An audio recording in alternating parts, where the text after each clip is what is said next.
Let's juice some oranges today. I've got some really nice little juicing oranges. I've got some really cute little tangerines. I'm going to juice them, mix the juice together. We'll take the seeds out.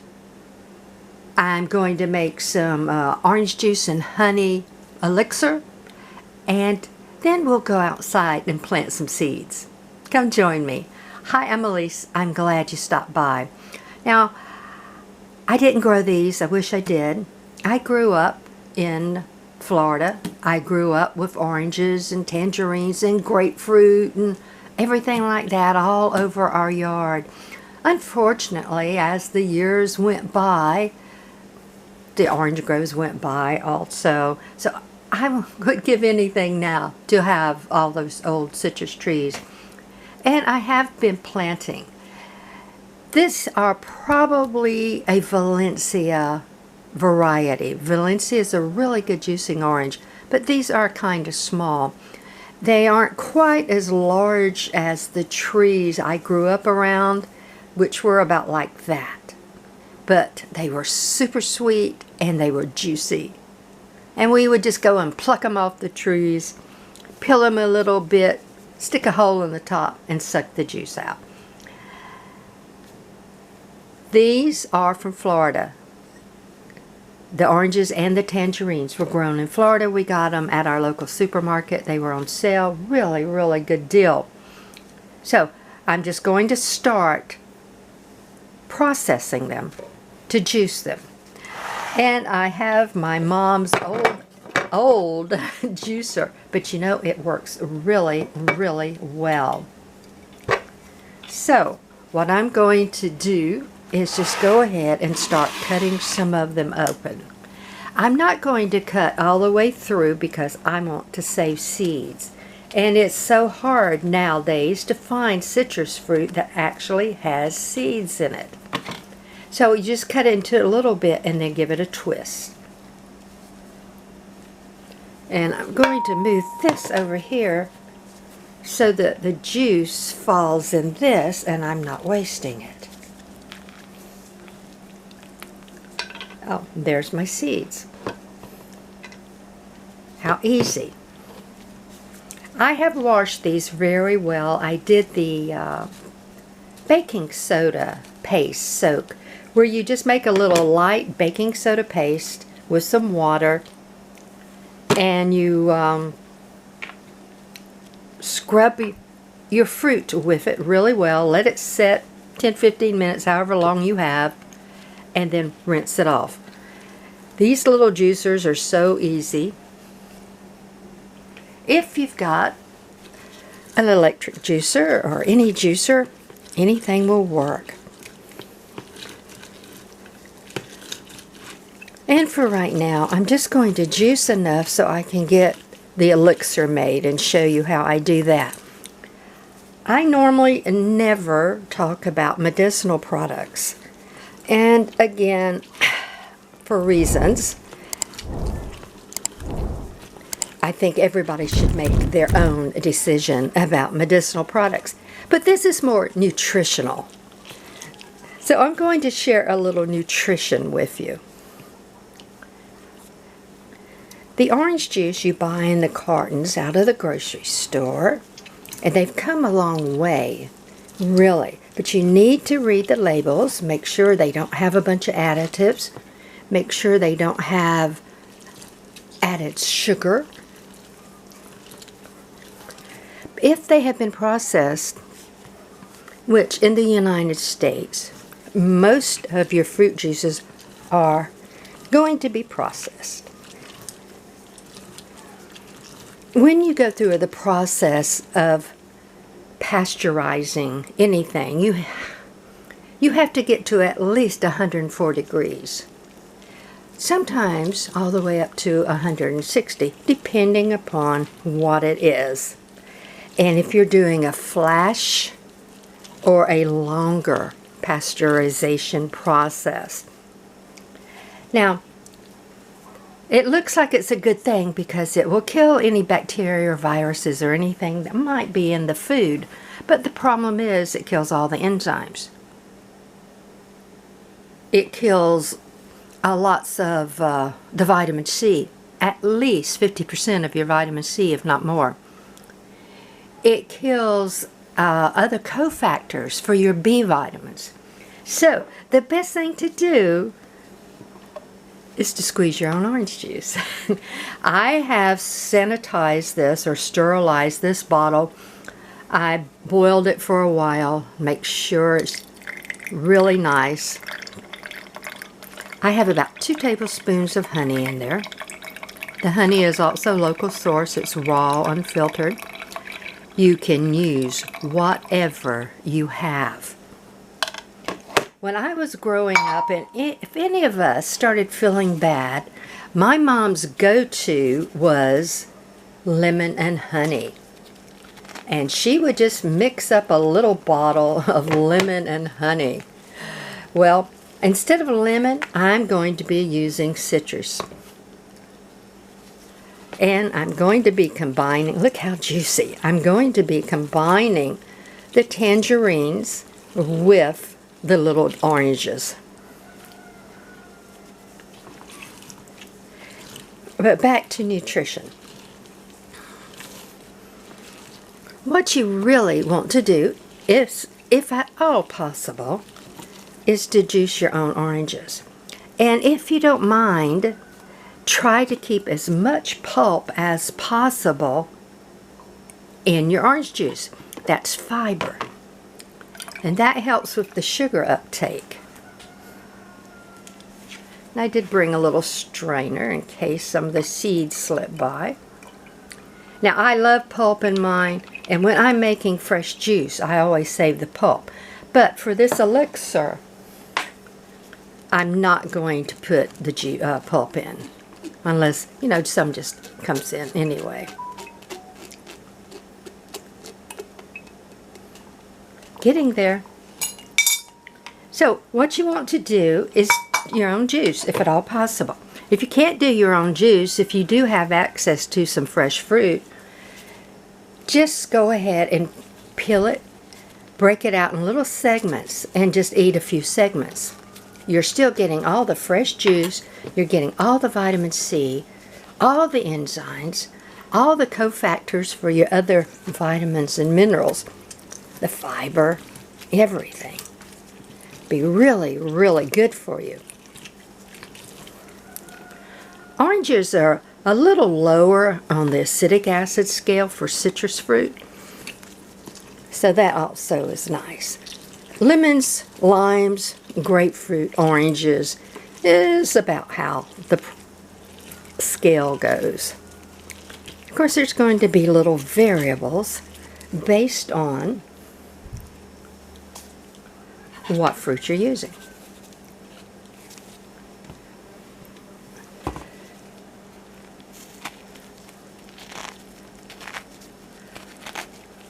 These are really juicy tangerine trees.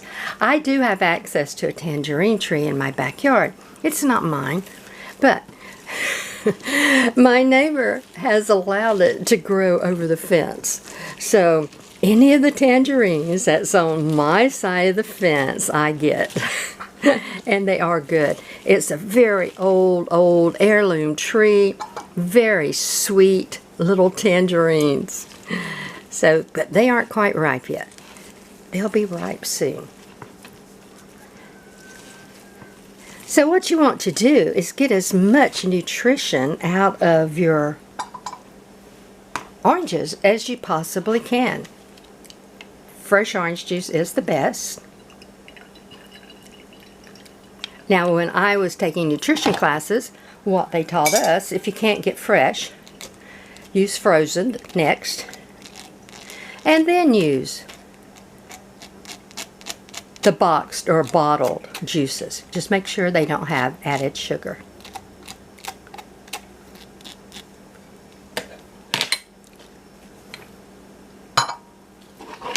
Just a couple more, and we're almost there. 500, 600, 400 varieties of oranges. They can't make up their mind. Depends upon what article you read.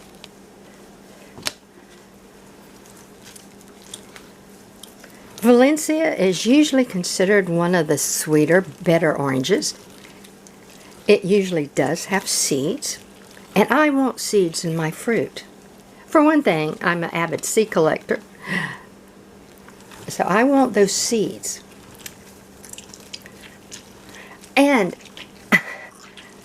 I want seeds because, to me, that is closer to a natural orange, which I grew up with. The oranges that we had when we were kids growing up would be absolutely full of seeds. And you would just eat the segments of the orange or drink the juice, and if you got a seed, you just spit it out.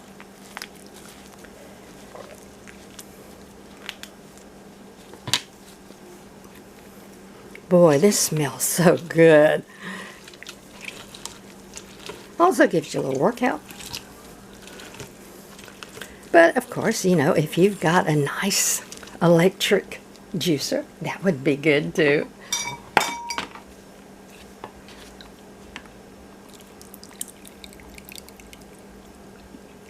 Okay.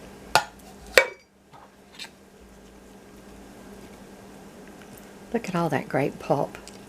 I'm not wasting that, believe me. And I did a little video about over 20 uses for citrus peel. It was aimed mostly at grapefruit, but you could use the same thing with any citrus peel if you get a chance. Check that out. Oh wow, look at all that great pulp. Okay, I'm quitting for right now. I know y'all are just really excited about watching me squeeze oranges. Alright. So what I have in my little recycled jar that has been sterilized is about 2 tablespoons of honey, and the rest is a mixture of the orange and tangerine juice. And I'm going to shake it really hard. This will go in the refrigerator. Every time before I go to use it, I will shake it up like this until the honey is distributed amongst the orange juice. And this is called succussing when you hit it against the palm of your hand. It helps to break all the little molecules down faster so they do blend. But you know, honey is really thick. See? Neat. All right. So now, I'm not going to drink out of this bottle.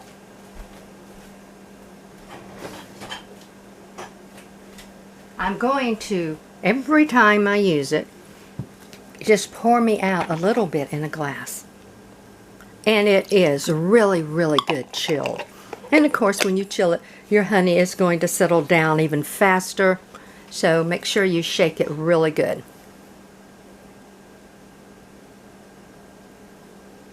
Wow, that is good. Oh my gosh. The mixture of the tangerine with the orange and then that little back sweetness of honey. This is a potent drink full of vitamin C, full of antioxidants, full of all your vitamins and minerals. And then the honey steps in with all of its antibacterial, anti-inflammatory, all of that good stuff from the honey. Neat. Not medicinal, folks. Please do your own research when it comes to medicine. I'm just sharing with you this little recipe that I grew up on. And it helped me over lots of little coffees and colds and things like that. And this will last several days. And then I can make another batch. You don't have to have fresh oranges. Use frozen orange juice, concentrated orange juice. Use orange juice out of your container. Use whatever you have. Ideally, you would want fresh oranges, which you can't always get. And ideally you would want locally sourced honey, which you can't always get. So if I wanted some of this and I didn't have fresh oranges and fresh honey and all that, I would make it out of whatever I had. So it's that easy. I'm going to finish doing these. I'm going to gather all my seeds up, and I'll meet you outside and we'll plant some seeds. It's time to go ahead and plant up the seeds from the little sweet oranges and the tangerines. I've already prepared the cups, and I'm just using recycled drink cups. Just make sure they have lots of holes in the bottom, and you can actually use these for numerous plantings. If you don't want to do labels, you can come in and write right on the side of the cup what's in here. And I went through and I placed my seeds. I was very happy to see all these really nice size fat seeds out of those small juice oranges. And this is what you want. You want a fat seed that you can actually fill the embryo in. If you get a little flat seed like this, it's no good. You can go ahead and put it in the soil if you want to. It will break down. And you know, there's always one of those outside chances that there's a little bitty embryo in there that might go ahead and germinate. But that's how easy it is. I just laid them on their side. The soil is wet. I put on the 2 end cups, I had 4 of the little tangerine seeds. And I put 2 seeds in each cup. I'll come back and make my labels. And I'm not going to cover them up until after I put the labels in, so I remember where I put the tangerine seeds and what is the sweet orange seeds. Then I'm going to press them down or cover them up, about 1 inch. Citrus seeds are recalcitrant, which means they aren't going to hold their viability a really long time, so you need to plant them as soon as possible. You will also hear folks say don't fool around with planting the seeds, they won't come true. And coming true just means it won't be an exact clone to the mother plant. And I say fool with that. Go ahead and plant every seed you can. And according to Dr. Campbell at the University of Florida's Agricultural Resource Center, sweet oranges, tangerines, will come true to seed. So you've got a pretty good chance you're going to get a good orange. It can take anywhere from 4 to 6 years for them to grow from the seed stage to produce some fruit. Just depends upon the variety and how happy they are and how well you take care of them. But they want full sun, they want warm weather, a little frost or chill in the winter time of short duration actually helps sweeten fruit up. So if you've got trees that have fruit on them, we used to say, come on, just a little chill, because that actually sweetens the fruit up. And I was very glad to find seeds in these sweet oranges. Lots of the fruit I've been getting lately, it doesn't have seeds in it. Now there are some natural hybrids that really won't produce seeds, but most of the seeds we get, most of the fruit that we get now that doesn't have seeds have had some intervention. And of all that dozen or so tangerines, I got 4 seeds. That's sad. The neighbor's tree behind me that I mentioned, when I take little tangerines, and those are little tangerines, I can get 6, 8, 10 seeds out of every little tangerine. But that is a really old-fashioned heirloom plant or tree. It's never been messed with. Albeit he doesn't always fertilize and water, but every year we still get a nice little crop of fresh tangerines from it. So the old heirloom tangerines were prolific in seeds, and I've read that it's really the consumer's fault, because the consumers don't want to be bothered with seeds. I personally want seeds. To me, it means the fruit is healthier. That's just my own personal opinion. So I'm going to go through now, just press these in about 1 inch. I'm going to water them really, really well. And this soil is already wet a little bit. I'll put them in some indirect light for a day or two, and then I'll move them out into a little more sunlight. I'm in Zone 9B. We're going into fall. I really think they'll have time to establish a root system and grow a little bit before cool weather. If we get cool weather early, I'll just move them in a protected area. I do have to grow all of mine outside, so I will be coming back and putting a good layer of chop and drop. Now, I use chop and drop. I also use Spanish moss because all of those products have nutrients in it. I don't use store-bought mulch. That's just, you know, ground up something. So if I'm going to put a topping on here, I want a topping that will actually feed the soil. I'm going to put Spanish moss on these. When Spanish moss is watered in well and it starts breaking down, it releases nutrients that can feed the soil, feed your plants. And hopefully it will still give me some protection from those pesky squirrels that we have that come around 5 minutes after I walk away and dig my seeds up. I had a hothouse. I lost it in a storm. Blew the whole hothouse over. Really sad. All right. I'll come back. I'll put my labels on. The two on the end are tangerines, which I said I wasn't going to cover up, but I did as I was talking. I'll put all my labels on. Water them again really well. If any of the seeds pop up where I don't have them deep enough, I plant them a little bit deeper, or I put some more topsoil. But I wanted to leave a little room here so I could snug some Spanish moss in. Now I wanted to show you this. This is a 3-month-old seedling from the tangerine seed off of the neighbor's tree in the back. There were some old leftover tangerines on the tree that really weren't particularly worthy to be eaten, but I went through and got some seeds out. 3-month-old tangerine seed, really healthy, got a little bug bite or two. And I'm going to top this off some more. You could see, or before I mashed it down, where the animals had come in and started digging it up.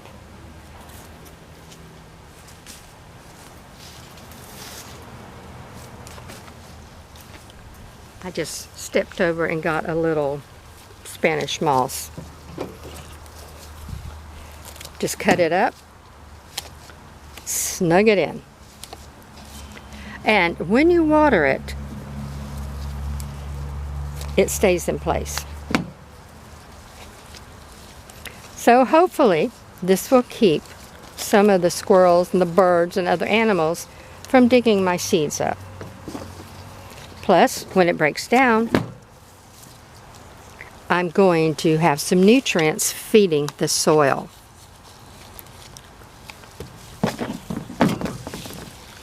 And I'll put some on this little one. So that's how easy that is. You can use anything you want. You can use chop and drop, which is any vegetative material you might have in your landscape. And that's all there is to it. Water them really good. Put them in indirect light for a little while. I probably will also come back and give them a light Epsom salt solution. Epsom salts is high in magnesium, about a tablespoon per gallon of water. And that helps them get over the stress of being planted and moved around. That's it. I can't wait to see them grow. And until we speak again, have a fantastic day.